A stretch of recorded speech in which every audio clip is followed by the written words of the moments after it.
Assalamualaikum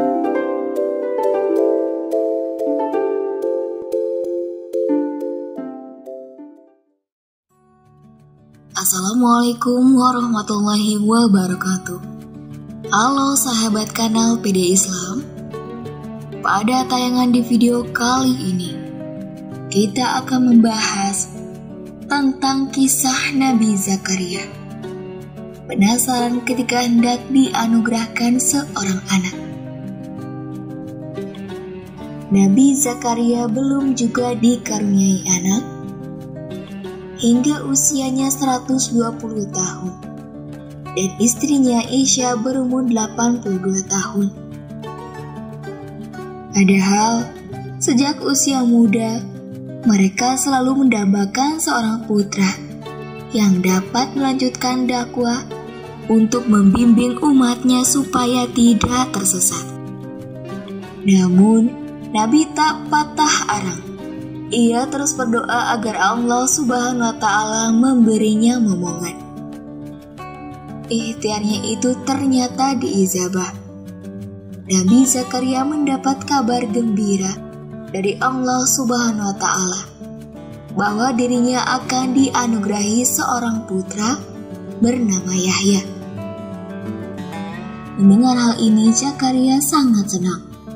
Namun dia penasaran juga bagaimana caranya dirinya bisa mendapatkan anak, padahal istrinya mandul dan dirinya sendiri sudah tua dan lemah. Tanpa bermaksud meragukan janji dan kemampuan Allah Subhanahu wa Ta'ala, akhirnya Zakaria bertanya. Allah Subhanahu wa Ta'ala berfirman.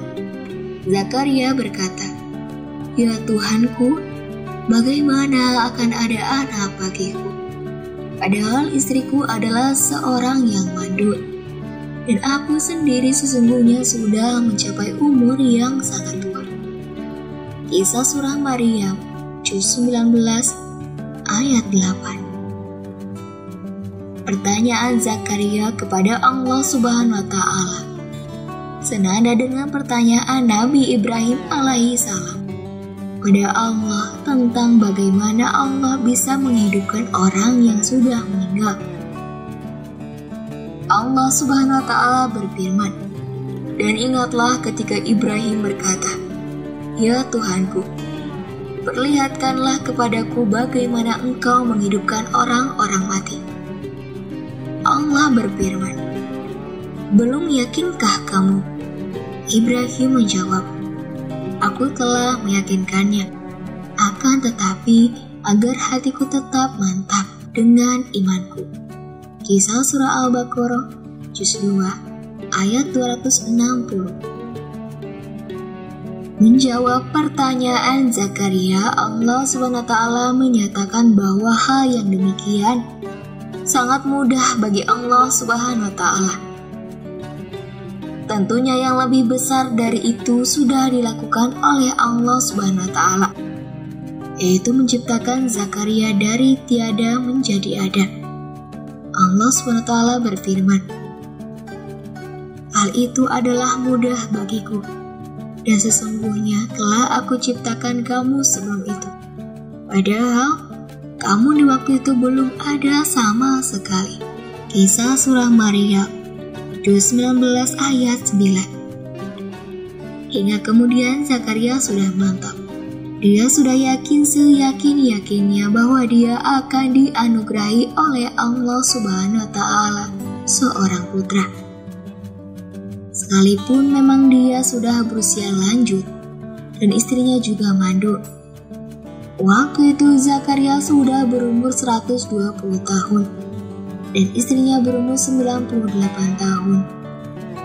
Namun demikian, Zakaria memohon kepada Allah Subhanahu wa Ta'ala agar diberi tanda kapan istrinya akan hamil. Lalu Allah Subhanahu wa Ta'ala menyatakan tandanya. Allah Subhanahu wa Ta'ala berfirman. Zakaria berkata, "Ya Tuhanku, berilah aku satu tanda." Tuhan lalu berfirman, "Tanda bagimu ialah bahwa kamu tidak dapat bercakap-cakap dengan manusia selama 3 malam, padahal kamu sehat." Kisah Surah Maryam, juz 19, ayat 10. Dan dalam ayat ini disebutkan 3 malam, tapi dalam ayat lain disebutkan 3 hari. Allah SWT kemudian berfirman, tandanya bagimu, kamu tidak dapat berkata-kata dengan manusia selama 3 hari, kecuali dengan isyarat. Dan sebutlah nama Tuhanmu sebanyak-banyaknya, serta bertasbihlah di waktu petang dan pagi hari. Kisah surah Al-Imran, juz 3 ayat 41. Dengan 2 ayat tersebut, berarti Nabi Zakaria tidak berbicara dengan manusia selama 3 hari 3 malam. Namun selama 3 hari itu, Zakaria tetap diperintahkan untuk berzikir sebanyak-banyaknya dan bertasbih pada waktu petang dan pagi. Dan setelah masa tidak bisa bicara itu datang, Nabi Zakaria berkomunikasi dengan umatnya hanya dengan menggunakan bahasa isyarat. Allah SWT berfirman, maka ia keluar dari mihrab menuju kaumnya, lalu ia memberi isyarat kepada mereka, hendaklah kamu bertasbih di waktu pagi dan petang. Kisah surah Maryam, juz 19 ayat 10. Dalam surat Maryam ayat 10 di atas, redaksi yang digunakan adalah lafaz wahyu. Wahyu dalam ayat ini dipahami sebagai isyarat. Zakaria keluar dari mihrabnya, menemui para pengikutnya, dan meminta mereka untuk bertasbih pagi dan petang, karena tidak bisa berbicara. Alat komunikasi yang digunakan oleh Zakaria adalah bahasa isyarat, barangkali dengan menggerakkan jari-jarinya, atau menghitung ruas jari-jarinya dengan menggunakan empu atau jempolnya. Dalam surat Al-An'am ayat 85, Allah SWT memuji Zakaria bersama beberapa nabi yang lain sebagai hamba Allah yang soleh. Sehingga Allah SWT kembali berfirman, dan Zakaria, Yahya, Isa dan Ilyas, semuanya termasuk orang-orang yang soleh. Kisah surah Al-An'am juz 6 ayat 85. Dan demikianlah kisah ini kami sampaikan, sebagaimana mestinya ada dalam kisah keteladanan para nabi. Terima kasih telah menonton video ini hingga akhir.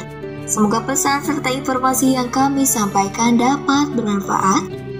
Wassalamualaikum warahmatullahi wabarakatuh.